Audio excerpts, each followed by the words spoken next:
Portugal, século XIV. A história de Inês de Castro e Dom Pedro tornaria-se um símbolo de amores proibidos e decisões tomadas tarde demais. No Palácio de Coimbra, por volta de 1340, o jovem príncipe Pedro, então com 20 anos, caminhava inquieto, preso a um casamento político com Constança Manuel. Nada preenchia seu coração até que, ao final de um corredor, viu Inês de Castro, dama de companhia da princesa, com cabelos louro-dourados e olhos verde-esmeralda que prendiam o olhar. O encontro acendeu um amor que começou como olhares furtivos e logo se transformou em paixão arrebatadora, alimentada por encontros secretos e conversas sussurradas que escapavam ao controle da razão. 5 anos depois, com a morte de Constança Manuel no parto, Pedro levou Inês para viver com ele perto do mosteiro de Santa Clara. Lá, longe das intrigas da corte, o amor proibido floresceu abertamente. Inês, gentil e melancólica, temia os boatos sobre conspirações castelhanas envolvendo seu nome. Pedro, impetuoso, ignorava qualquer ameaça. Dizem que se casaram em segredo e tiveram 4 filhos, Afonso, João, Dines e Beatriz, que brincavam nos jardins enquanto o reino fervilhava de suspeitas. Mas a razão de Estado estava prestes a esmagar o idílio. No trono, o envelhecido rei Afonso IV carregava o peso da coroa e o receio de ver Portugal ameaçado. Seus conselheiros, Pero Coelho, Álvaro Gonçalves e Diogo Lopes Pacheco, alimentavam-lhe os medos. Coelho, frio e calculista, falava da ameaça à sucessão. Álvaro Brutal reforçava a suspeita de ligações perigosas com Castela. Pacheco, refinado e venenoso, afirmava que Inês deveria morrer para preservar o reino. Dominado pelo dever e pressionado por vozes implacáveis, o rei tomou a decisão que marcaria sua memória para sempre. Na manhã gelada de 7 de janeiro de 1355, na Quinta do Mondego, Inês brincava com os filhos quando ouviu cavalos. O rei e seus 3 conselheiros surgiram no jardim. Inês, compreendendo o destino que se aproximava, ajoelhou-se e suplicou por exílio, não por vida fácil. Apelou aos filhos, ao coração do avô, às últimas faíscas de compaixão. Por um momento, Afonso IV vacilou. Mas seus conselheiros foram inflexíveis.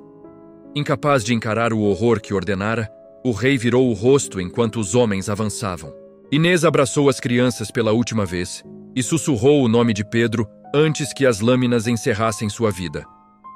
O jardim, antes repleto de risos, tornou-se silencioso sob o peso da tragédia.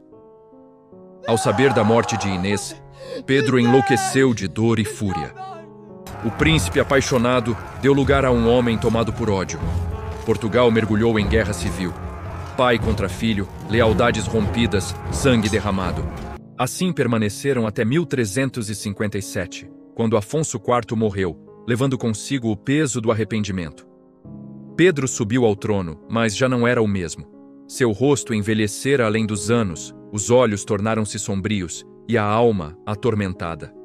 Sua vingança seria lenta e terrível.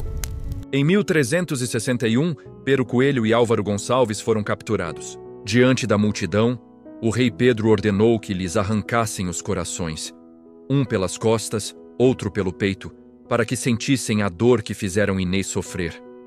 A brutalidade chocou o reino, mas não apaziguou a agonia do rei. Ainda havia o ato mais sombrio de todos. Pedro ordenou que o corpo de Inês fosse exumado. Vestida com trajes reais, ela foi colocada em um trono ao lado do rei no mosteiro de Alcobaça. Diante da corte aterrorizada, ele declarou: "Eis vossa rainha, minha legítima esposa." Por medo, os nobres ajoelharam-se e beijaram a mão fria da rainha morta. O gesto macabro pretendia reparar, ainda que tardiamente, a injustiça feita. Mas nada traria Inês de volta. O rei mandou construir 2 túmulos monumentais, frente a frente, para que no dia da ressurreição, os amantes se reencontrassem com o primeiro olhar.